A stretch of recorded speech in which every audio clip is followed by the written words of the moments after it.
Esto es para sedientos. Algo tan simple y tan sencillo, pero lo necesitamos escuchar estas cosas. Juan capítulo 4, verso 10 al 14, por leer una porción de esta historia hermosa, la cual conocemos todos, y no leerla entera, solo extraer una porción, aunque no nos centremos exactamente en ese 4:10. Juan capítulo 4, verso del 10 al 14.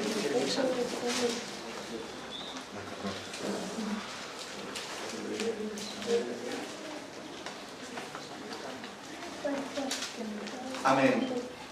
Señor, purifica nuestros labios para que a la hora de leer su palabra seamos hallados dignos. Dice la palabra del Señor. Respondió Jesús y le dijo: si conocieras el don de Dios, ¿y quién es el que te dice dame de beber? Tú le pedirías y él te daría agua viva. Amén. La mujer le dijo: Señor, no tienes de dónde sacarla y el pozo es hondo. ¿De dónde pues tienes el agua viva? ¿Acaso eres tú mayor que nuestro padre Jacob, que nos dio este pozo del cual bebieron él, sus hijos y sus ganados? Respondió Jesús y le dijo: cualquiera que bebiere de este agua volverá a tener sed. Mas el que bebiere del agua que yo le daré no tendrá sed jamás, sino que el agua que yo le daré será en él una fuente de agua que salte para vida eterna. Amén.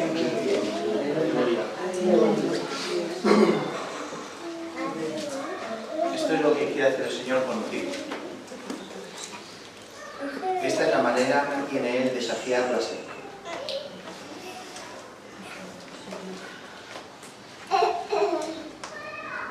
Yo no quiero tener más sed en mi vida. Yo no quiero sentirme insatisfecho con la garganta seca nunca más. Es desesperante cuando sientes esto, ¿verdad? Qué malo es tener sed, hablando en términos físicos y materiales, y no poder beber. Qué malo es. ¿Han experimentado alguna vez esa sensación? ¿Verdad? Esa sensación de tener mucha sed y no tener nada que beber. Es angustiosa y difícil de conllevar. Yo a veces he recogido de mi trabajo y tengo a lo mejor 40 minutos de trayecto en el coche y no tengo agua, y se me hacen esos 40 minutos como si fuera una eternidad. ¿Cómo no he comprado agua? Y estoy desesperado por llegar a casa y beber agua fresca. Es angustioso, es irritante y difícil de conllevar. Pues este tipo de sed provoca en nosotros que esta angustia, aun a sabiendas que en breves momentos vamos a beber y no hay nada, ningún impedimento que nos lo impida, ¿cómo debe de ser para aquellos que por mucho que quieran no pueden hacerlo? Aquellos, por ejemplo, que se han quedado tirados y con un coche han atravesado un desierto, se han quedado tirados, no tienen recursos, van vagando y no tienen dónde beber. Ellos saben que tienen sed, sienten que tienen sed, pero también saben que aunque quieran no pueden beber. Tiene que ser algo desesperante, ¿verdad? Vuestros países tercermundistas, los cuales se sustentan con unos cuantos centilitros de agua diarios, un agua medio amarillenta, contaminada, y saben que no pueden beber más. Tiene que ser desesperante, ¿verdad? Yo me acuerdo cuando era pequeño me quedé traumatizado con una película de terror, Cujo.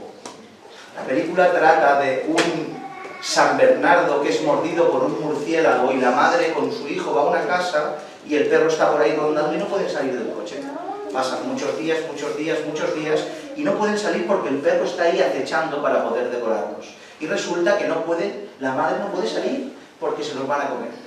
¿Qué pasa? Que no tienen bebida, se les acaba el agua y pasan unos días, el niño empieza a deshidratarse hasta que se desmaya y la madre, desesperada para salvar la vida de su hijo, tiene que salir fuera y el perro está por ahí. Me dejó traumatizado. Pero para que veáis lo que es tener sed y no poder saciarla, es desesperante. La sed el no beber por un periodo largo de tiempo produce un montón de males al ser humano. Ansiedad, boca seca, migrañas, angustia y ganas de vomitar, desorientación, desmayo, pero es que la sed prolongada, o sea, no ingerir líquido por un periodo determinado de tiempo, provoca la muerte. Si uno se tira 4 o 5 días sin beber, se muere. Para que veáis lo importante que es beber. En definitiva, la sed, el no poder beber, es algo sumamente angustioso que en su fin provoca la muerte. Por lo tanto, llegamos a una conclusión. El ser humano necesita beber. Amén. Necesitamos beber. Los países desarrollados como el nuestro miran por la televisión aquellos países que no tienen la facultad de tener agua cuando quieren, y provoca en nosotros un sentimiento doble y adverso. Por un lado, sentimos compasión, sentimos dolor y sufrimiento por ver a estos niños y a estos hombres, a estas mujeres, a estas personas que no tienen recursos y no pueden beber, pero por otro lado, al momento sentimos como una especie de alegría y satisfacción de saber que solo con un movimiento de nuestro brazo podemos abrir el grifo de nuestra casa o la nevera y beber agua Bezoya etiqueta negra, fresca, ¿verdad? Pero lo que el mundo no sabe es que aunque no padecemos deshidratación física, el mundo padece deshidratación espiritual. El mundo está muerto de sed espiritual. Muertos de sed. Mientras nuestros cuerpos permanecen hidratados, nuestras almas siguen agonizando por un poquito de agua. El mundo se cree seguro, con el confort de sus casas y las tuberías llenas de ese preciado líquido que nos ayuda a subsistir. Pero en cambio, estamos sedientos, angustiados por la escasez de agua espiritual que sacia nuestra alma. La conducta del mundo revela su deshidratación espiritual. Hemos dicho que la sed física provoca una sequedad en la boca y la sed espiritual también provoca una sequedad en la boca que produce insatisfacción. Y es que el mundo, por mucha agua que tenga, al no tener el agua que sacia, vive insatisfecho siempre. La sed física provoca ansiedad, pero en cambio la sed espiritual, la ansiedad que provoca es mucho mayor, que no se sabe distinguir, y la gente busca por todos los recovecos del mundo algo que le satisfaga y algo que le quite este sin vivir, pero no puede conseguirlo, porque es algo que solo lo puede quitar una cruz. Aleluya. La sed física provoca desorientación, pero es que la sed espiritual también, y el mundo está completamente desorientado y no sabe hacia dónde va. Hoy el mundo no sabe distinguir entre lo que es bueno y lo que es malo. Nos hacemos un lío. Hoy en día se le llama a lo bueno malo y a lo malo se le llama bueno. Es una locura, simplemente por poner un ejemplo. Fíjense en la figura del concepto familia que se tiene hoy en día. Hoy se le llama familia a cualquier tipo de estructura que una persona se quiera inventar. ¿Qué locura es esta? Llamamos blanco a lo que es negro, negro a lo que es blanco, y todo el mundo lo tiene que aceptar. El mundo está desorientado por deshidratación espiritual. La sed provoca la muerte. Y la sed espiritual tiene a este mundo llenos de muertos vivientes, que se creen que están vivos, pero están completamente muertos. Dicho esto, ¿no está sediento este mundo? ¿De sed espiritual? ¿Sí o no? Pero hay algo inquietante. Hay algo inquietante en todo esto, y es lo siguiente: que tengan sed aquellos que no han hallado la fuente, pues está bien. Que tengan sed aquellos que no han encontrado el manantial, pues es comprensible, se entiende. Pero que tengamos sed aquellos que sí que la encontramos, es un despropósito. Que padezcamos sed aquellos que nos encontremos con la fuente de muchas aguas. Que tengamos sed aquellos que nos encontremos con Cristo. Ay, Señor. Es un despropósito. ¿Qué dirían aquellos, otra vez volviendo a lo físico, que se mueren por beber y no pueden, viendo a otros que teniendo delante una fuente de aguas, estén en la misma condición física y deshidratación física que tienen aquellos que no tienen ninguna fuente? ¿Qué dirían? O sea, imagínense que yo estoy a punto de morirme en una condición de una persona que está en el tercer mundo, que no tiene recursos para beber, y tengo yo una fuente delante mía que brota agua y estoy en su misma condición. ¿Qué pensaría esa persona? ¿Qué pensaría? Como mínimo me tacharía de loco, de insensato y de desagradecido. ¿Por qué no bebes?, me diría. ¿Qué haces en la misma condición que tengo yo, teniendo agua delante de ti? ¿Por qué estás así? Yo no bebo porque no la tengo, pero tú teniéndola. Pues ¿cuántos vivimos hoy así? ¿Cuántos vivimos así hoy en día? Nos encontramos con el agua de vida y seguimos teniendo sed. Vivimos insatisfechos, desanimados, desilusionados, desorientados, enfermos y a punto de morir. ¿Cómo es posible? La misma situación recién mencionada. ¿Por qué no bebéis agua si tenéis la fuente delante? ¿Por qué no bebemos de ese agua teniendo a Cristo brotando de continuidad, de ese agua fresca que sacia?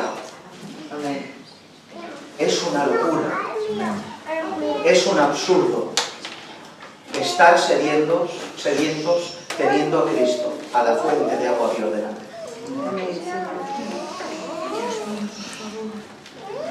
Pasemos por esta historia brevemente, quisiera, para que nos aporte luz respecto a todo lo que estamos hablando y veamos los motivos por qué viene la sed y sobre todo veamos que hay solución para los sedientos. Amén. ¿Me escuchas? Amén. Hay solución para ti que has venido sediento. No tengo ningún tipo de duda. Dice la Escritura que Jesús sale de Judea en dirección a Galilea, pero que le era necesario pasar por Samaria.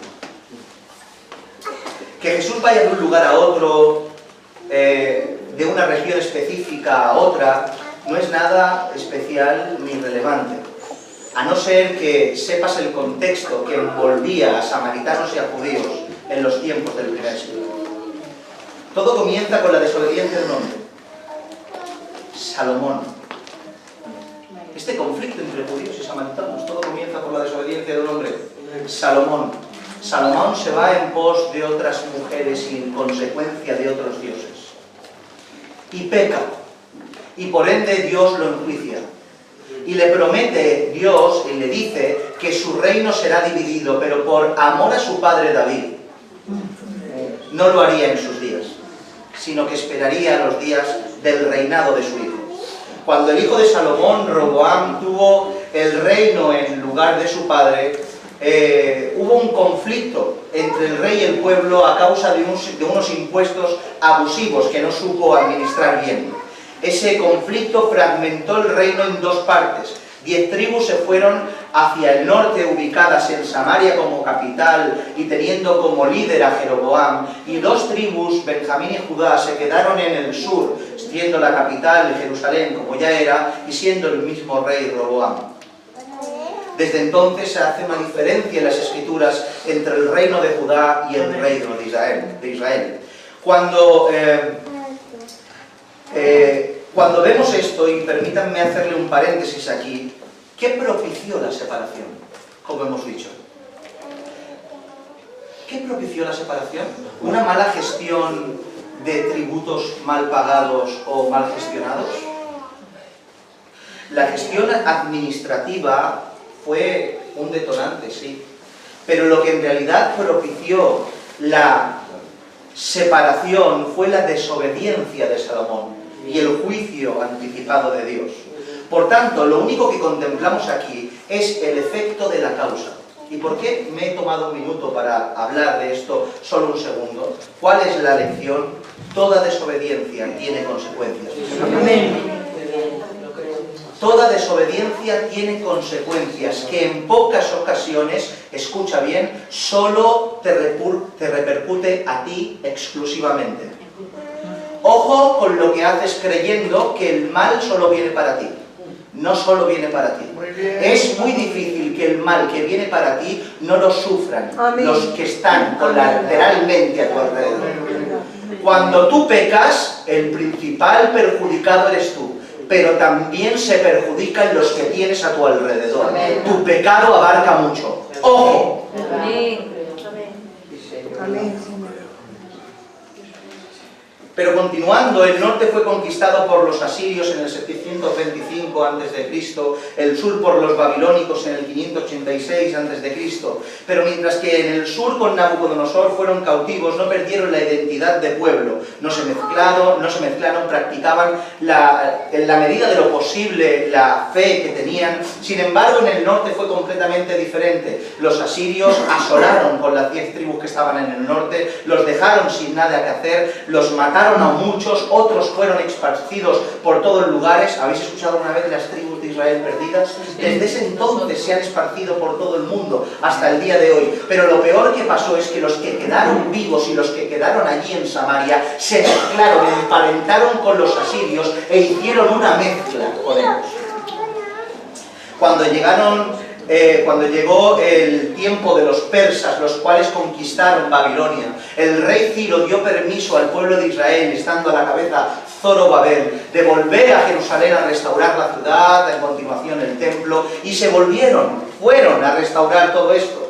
Cuando llegaron allí, los israelitas que estaban, israelitas en un contexto de israelitas del norte mezclados con los asirios, estaban en Samaria, y cuando vieron a sus hermanos judíos venir de la cautividad a construir la ciudad asolada, les dijeron: dejadnos participar, dejadnos construir con vosotros, queremos ayudar a construir aquella ciudad que nos fue arrebatada. Y es muy esclarecedor esto porque Zorobabel no se lo permitió. Zorobabel les dijo: no nos conviene que edifiquéis con nosotros. Y los dejaron sin participar. Y como he dicho, es esclarecedor y revelador todo esto, porque no los dejó participar porque estaban mezclados. Porque no eran puros, estaban llenos de mezcla. Qué útil le hubiera servido al pueblo de Israel, que venían de la cautividad de Babilonia y en esta ocasión también con los persas cautivos, más manos de obra. Un montón de personas vienen a ayudar, pero en cambio no nos conviene. Pero Zorobabel, no seas tonto, que son un montón de personas que te van a ayudar. Vais a ir más rápido, vais a ser más productivos, os vais a cansar menos. ¿Por qué no te dejas? Porque Zorobabel entendía que aunque fueran más despacio, aunque sudaran más, no les convenía que lo santo lo tocara lo mezclado. Amén, amén, amén. Y por eso mismo le dijo: me da igual, aquí os quedáis. Y es una premisa que debemos tener presentes, a veces con el afán de crecer, con el afán de ser más, con el afán de tener guitarras, coros, pianos, con el afán de tener gente ubicada en todos los lugares, con el afán de construir una estructura bien fundamentada y muy rápido. Dejamos a gente impía que toque lo santo. Pero que el Señor nos dé luz como se la dio a Zorobabel, que aunque vayamos a 1 por hora, solo lo santo toque lo santo. Gloria a Dios. Que te dé igual hacer el trabajo de 10. Amén, Señor. Que te dé igual barrer, fregar, predicar, saltar y hacer lo que sea. Es igual, dice la historia de Israel, dice: con una mano trabajaban y con la otra tenían la espada. ¿Qué es lo suyo? Que unos tuvieran la espada y otros trabajaban. Pero no había gente. ¿Qué hacían? Cogían a impíos que les ayudaran, a mezclados, a gente no santa. No, voy a tener una hoz y una espada. Amén. Gloria a Dios. Porque con tal que lo santo lo toque lo santo, voy a dejarme loco en ello. ¿Entendéis el concepto? Amén.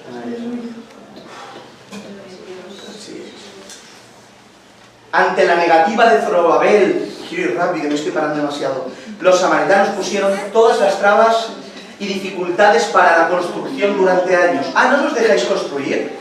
Pues ahora os vamos a impedir que... ¿Veis cómo el propósito no era la construcción, sino el estar por estar? No participo, mi nombre no está, te pongo impedimentos.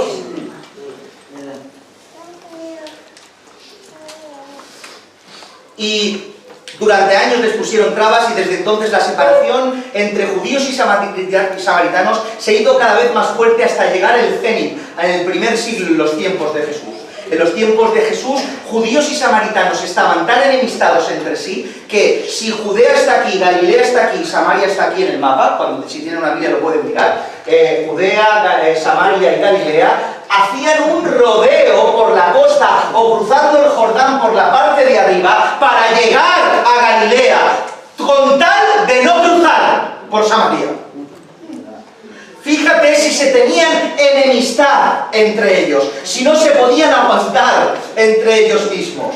Dicho esto, ahora, sabiendo el origen y desarrollo del conflicto, cuando decimos que Jesús salía de Judea y iba a Galilea, pero pasaba por Samaria, tiene un contexto ya y algo más significativo que hace unos minutos, ¿verdad? Amén. Podemos entender muchísimo mejor y encontrar relevancia cuando Jesús dijo, me es necesario pasar por Samaria. Digo yo que se preguntarían, ¿pero qué dices, Jesús? ¿Pero qué estás diciendo? ¿Cómo quieres pasar por Samaria? ¿Cómo quieres pasar por Samaria con esos mezclados, con esos que sus antepasados nos pusieron trabas para nuestros padres para construir el templo, con esos que adoran en otro templo y sacrifican de otra cosa, que no saben ni a quién adoran? ¿Cómo tienes que pasar tú por Samaria? Pero Jesús poco le importaba lo que ocurrió. A Jesús poco le importaba lo que ocurrió. A él le era necesario pasar por Samaria porque allí había una mujer necesitada. ¿Qué me importa lo que pasó? En Samaria hay sed. Amén. Amén. Gloria a Dios. Hay gargantas sedientas en Samaria. ¿Cómo no voy a pasar por allí? Gloria, Señor. Santo eres Dios.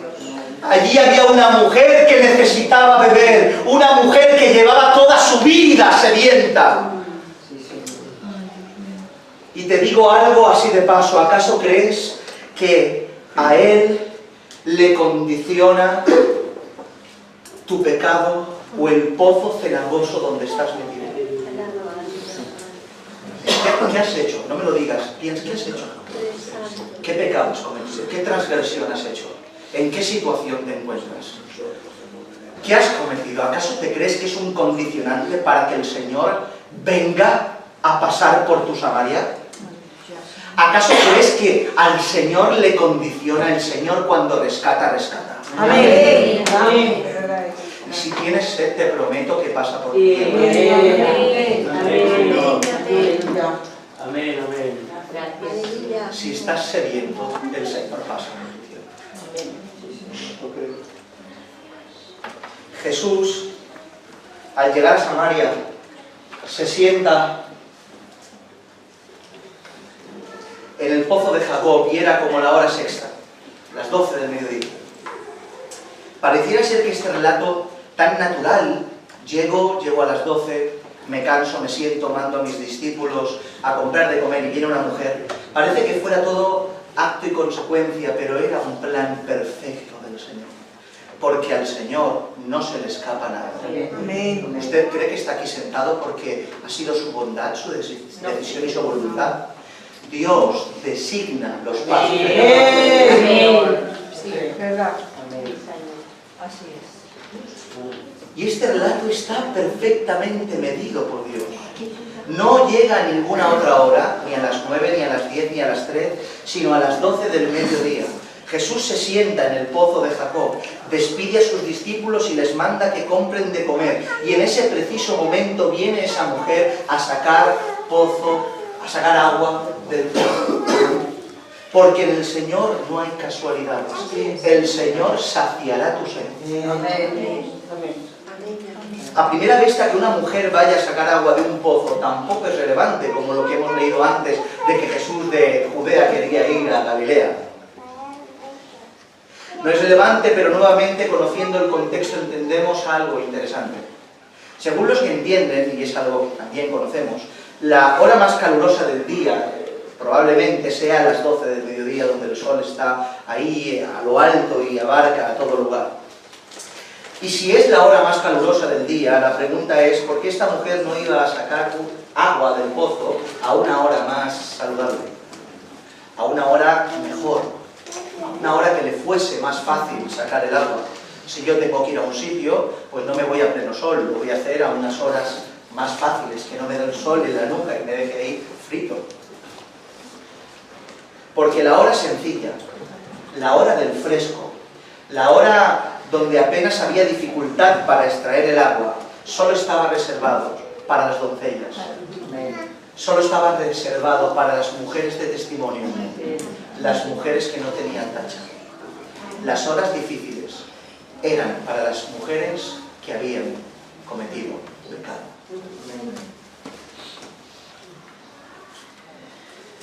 El pecado de esa mujer hacía que una tarea agradable, escucha esto y espero que el Señor te hable, una tarea agradable de sacar agua de un pozo se transformase en un desazón cada vez que lo hacía.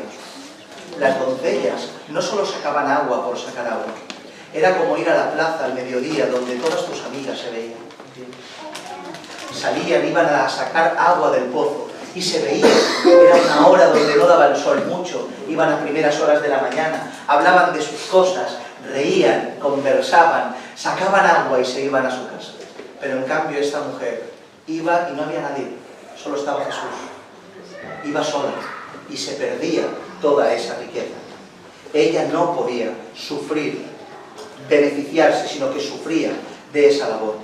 No solo por el calor de la hora, sino porque ese sol abrasador le decía algo cada vez que salía a coger agua. Culpable. Amén. Pecadora. Transgresora. El sudor del sol abrasador que le provocaba le recordaba a esa mujer su pecado. Y aquí la cuestión de todo, y así de sencillo va a ser el sermón. He aquí la cuestión de todo, mis hermanos y mis hermanas. ¿Qué es lo que hace que teniendo un manantial de agua delante nuestra, vivamos sedientos? Sí. ¿Qué es lo que hace? Díganlo. ¿Cómo? El pecado. Volvemos a lo mismo. ¿Sabes por qué tienes sed? ¿Sabes qué produce en ti esta sequedad de garganta? ¿Sabes por qué a veces yo me levanto? Hoy conversaba con una hermana y me decía, no sé por qué a veces uno se levanta, hace lo mismo y parece ser que no tiene fuerzas, que le cuesta más las cosas. ¿Qué ha pasado, Señor? Probablemente es que haya habido un desajuste en mi alma y no esté como tengo que estar, porque el pecado ha visitado mi vida. Tu sequedad, esa desesperación por beber, esa insatisfacción en tu garganta y en tu pecho, lo provoca tu pecado y el mío. Amén. El pecado hace que un acto de libre acceso, como acercarnos confiadamente al trono de la gracia, a sacar agua para el oportuno socorro, se haga una tarea muy ardua y muy difícil. Hace que vivamos sin sabor, sin ilusión, desolados y sedientos por causa de una satisfacción momentánea, que es un pecado, y por no retener nuestros impulsos. Mientras que otros disfrutan de sacar agua del pozo de una manera fácil, vemos a otros hermanos que viven gozosos, llenos de alegría, llenos de fe, llenos de fuerza, llenos de servicio, y nosotros estamos ahí a pleno sol sacando agua y ellos están contentos y felices. Hay una diferencia, ellos se guardan, quizá nosotros no. Que es más simple, es imposible.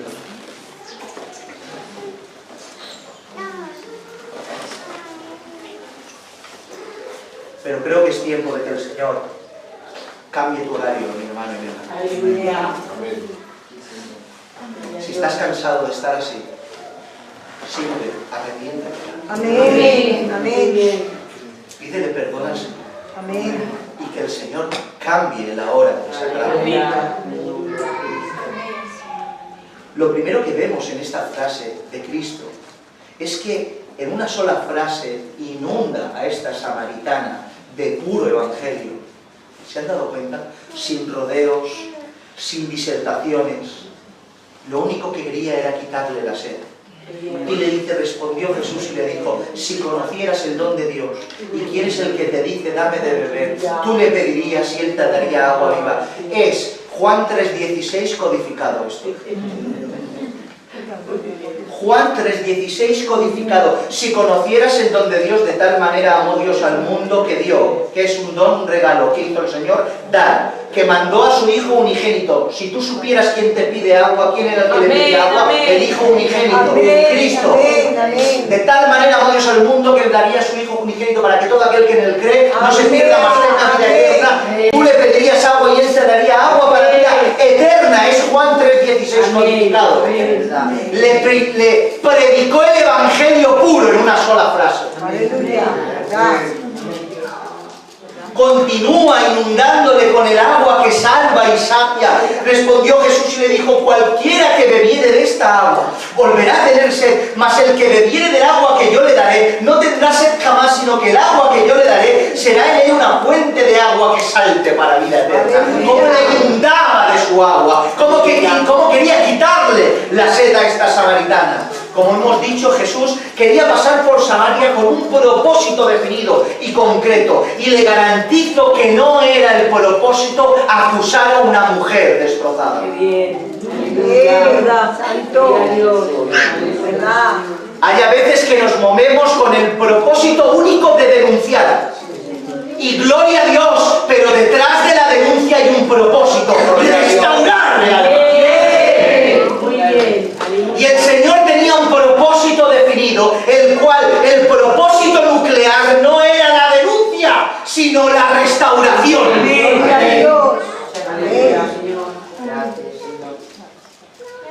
Ahora bien, para eso se debe denunciar el pecado, mis hermanos. Es imposible, se debe denunciar el pecado. Hoy en día queremos ofrecer un agua antes de que el susodicho vomite lo que ya se bebió. Primero vacíate el estómago para poder recibir el agua.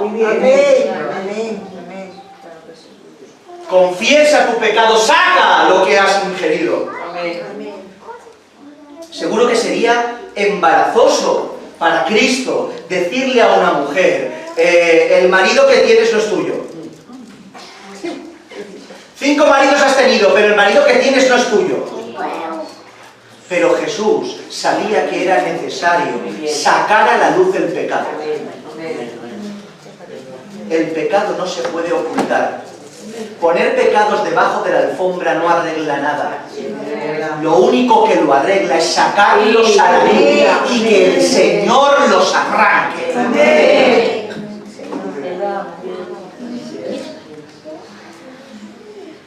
La mujer le pide de ese agua que Jesús ofrecía y Jesús le expone lo que lo imposibilita. Jesús le dijo, ve, llama a tu marido. ¿Qué empezó? Quiero de ese agua. Llama a tu marido. Le da la solución y le expone lo que hacía imposible, beber de ese agua. Quiero de ese agua, llama a tu marido. Y ven acá, respondió la mujer y dijo, no tengo marido. Jesús le dijo, bien has dicho, no tengo marido, porque 5 maridos has tenido y el que ahora tienes no es tu marido. Esto has dicho con verdad. ¿Cuál era el impedimento de la mujer para acercarse a beber agua? El pecado. No que haya tenido a lo mejor 5 maridos, porque quizá los maridos que tuvo pues murieron o se divorciaron legalmente, sino que sabemos algo que sí que era pecado sí o sí. El que ahora tenía no era su marido. Por tanto, la transgresión de esta mujer no era los 5 que tenía, que ya es sospechoso, sino el marido que tenía ahora ya no lo tenía. No era suyo. Por tanto, al sacar El sacar a la luz el pecado, mi hermano que me escuchas de verdad? Amén. ¿Quieres saciar tu sed? Amén. El Señor cuando quiere sacar a la luz tu pecado no quiere dañarte, ¿lo entiendes? No quiere avergonzarte, no quiere ponerte en una situación de destrozo. Lo que el Señor quiere es saciarte la sed. Amén. El Señor quiere ayudarte. Amén. El Señor quiere salvarte. Amén. El Señor quiere arrancar lo malo que tienes dentro. Y la única manera de hacerlo es sacarlo afuera.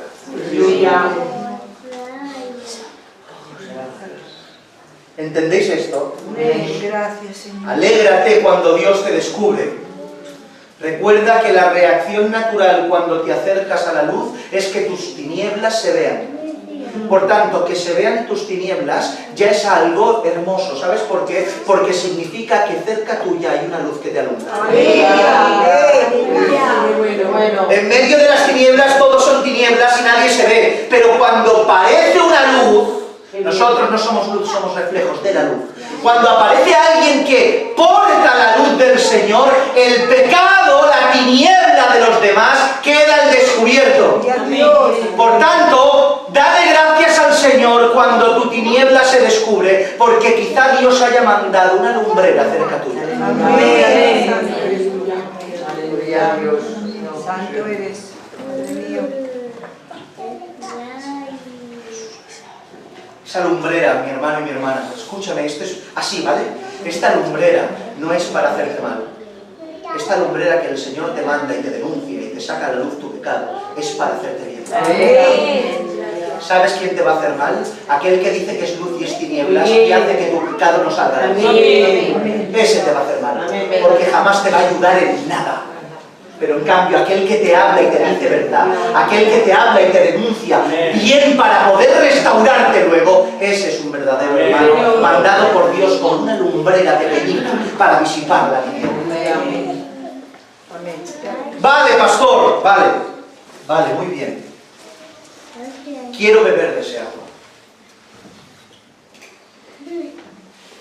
Quiero beber de ese agua y quiero dejar de tener sed.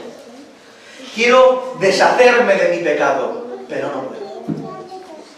Pero no puedo. Y yo te contestaré, y la Escritura te contestará, claro que no puedes. ¿Sabes por qué? Porque te lo quieres quitar con tus fuerzas. Quieres saciarte la sed con el pozo de Jacob. Pero ese agua produce en ti más sed. Con tus fuerzas es imposible. Solo con sus fuerzas podrás vencer. Solo con sus fuerzas podrás saciar esa sed. Leemos nuevamente una parte de la conversación entre la mujer y Cristo que hemos leído ya. Dice, respondió Jesús y le dijo, si conocieras el don de Dios y quién es el que te dice, dame de beber, tú le pedirías y él te daría agua. ¿Notan algo raro en la composición de esta frase?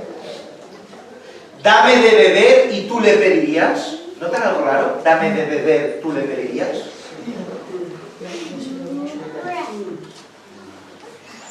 Lo más normal es que si tú supieras quién te pide, o sea, si tú supieras que es Cristo quien te pide algo, tú como sabes que es Cristo le darías algo. ¿Sí o no? Por tanto, lo más normal que la oración tendría que rezar así. Si tú supieras quién te pide agua y quien te dice dame de beber, tú le darías. ¿No? Pero en cambio no dice esto, sino que dice, si tú supieras, dice, si conocieras el don de Dios y quién es el que te dice dame de beber, tú le pedirías. ¿Notan? Si tú supieras quién te dice dame, tú le pedirías. Y aquí encontramos algo muy revelador, que es la fuente de la solución de dicho problema.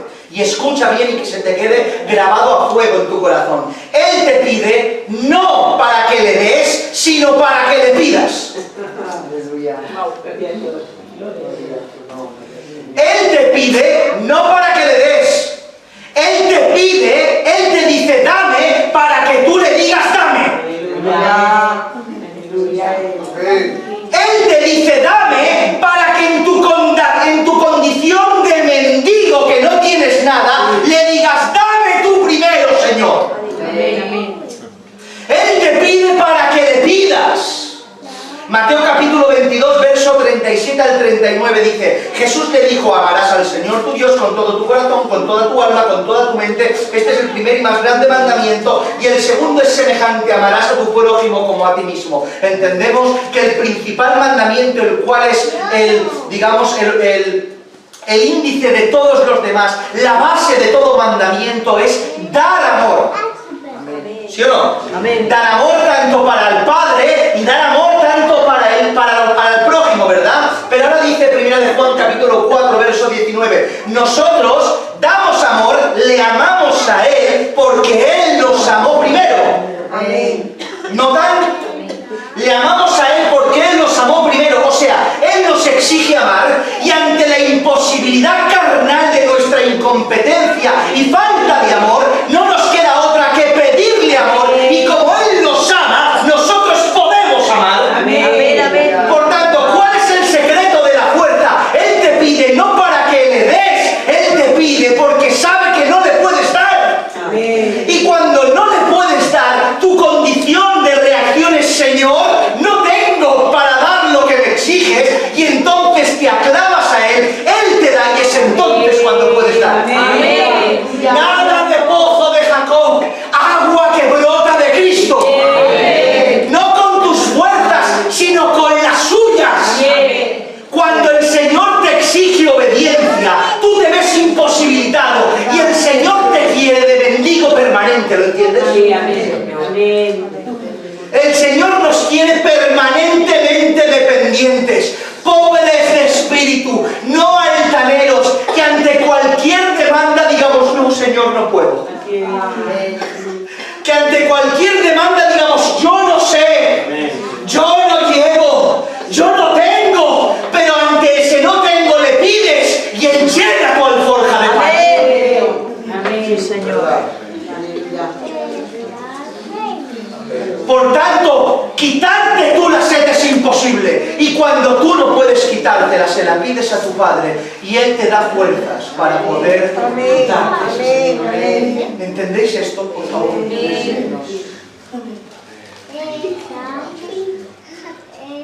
Hoy te dice el Señor, terminamos, Hoy te dice el Señor, si conocieras el don de Dios y quieres el que te dice dame de beber, tú le pedirías a Él y Él te daría agua viva. Amén. Dios pasó por Samaria, una tierra llena de enemistades y rencores, para saciar la sed de una mujer adúltera y fornicaria. Una mujer enfangada, pero el Señor pasó. ¿Qué es lo que has hecho? ¿Que te crees que el Señor no va a pasar por tu tierra? Si te arrepientes y tienes fe, si crees y hay en ti necesidad de ser saciado, Él te pedirá para que le pidas y saciarte. Amén. Amén. Amén. ¿Quién te ha dicho que vas a estar desamparado? ¿Quién te ha dicho que vas a estar en esa condición siempre? ¿Quién te ha dicho que esto que tienes es tuyo, lo tienes así y es para siempre? ¡Para nada! Las cosas viejas pasan y todo es hecho nuevo. Vivificados estamos con Cristo. Nuestros deseos y nuestras pasiones están con Él clavadas en la cruz. Dios te da la capacidad para poder ser diferente. Dios te da la capacidad para poder salir del agujero donde estás. Y no hablo de salud, ni de economía, ni de coches, ni de Ferraris. Hablo de vida y de espíritu. Amén, amén. El Señor te lo concede. Porque Él tiene un pozo de agua que no se termina. Y tiene para todos ustedes. Amén, Dios mío. La mujer lo comprendió a la perfección. Fue avergonzada, compungida por la luz de Cristo y comprometida con la verdad. La luz del Señor disipó sus tinieblas, pero mereció la pena, ya que estamos seguros de que fue saciada. Amén. Completamente seguros de que bebió del agua que Cristo le proporcionó. ¿Cómo lo sabemos? Dice el verso 28 del capítulo 4 y terminamos. Entonces la mujer dejó su cántaro. Amén. Muchas cosas se han hablado del cántaro, de que era una carga, y es cierto que lo era y lo tenía. Pero hay una explicación sencilla. ¿Por qué fue la mujer a sacar agua del pozo? Porque tenía sed. ¿Por qué dejó la vasija ahí tirada al lado del pozo porque ya no tenía sed. Fue al pozo con sed y se vino sin sed, pero no fue saciada de agua del pozo de Jacob física, sino que fue saciada del agua que brota para vida eterna. El Señor salvó a la mujer y el principio de su discurso fue: llama a tu marido, denunciarle el pecado, hablarle el evangelio, y esa mujer fue salvada y fue saciada su sed. Por tanto, mi hermano y mi hermana que me escuchas, no deseches el consejo, la exhortación y la palabra del Señor cuando venga a tu vida para intentar saciar esa garganta seca que tienes. Gloria a Dios. Es el Señor que manda a uno de sus hijos a pasar por tu Samaria. Porque yo estoy cansado de tener sed. ¿Cuántos estáis cansados de tener sed? Finalizo con una pregunta. ¿Quieres seguir sediento? ¿Quieres seguir sediento? ¿Quieres seguir así?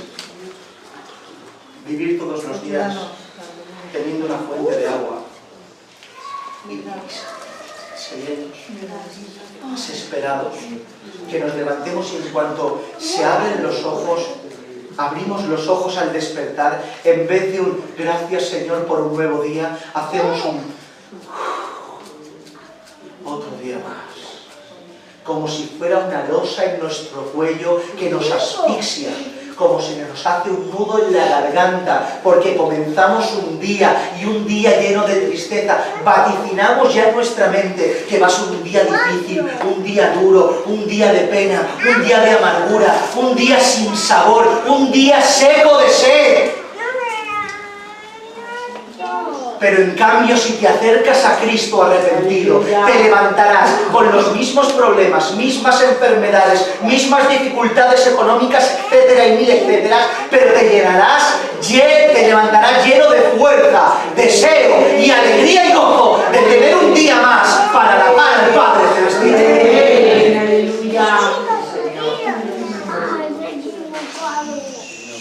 El Señor quiere saciarte. ¿Quieres seguir sediento? Pues inclina tu rostro, por favor. Inclina tu rostro. Todos con los rostros inclinados, por favor.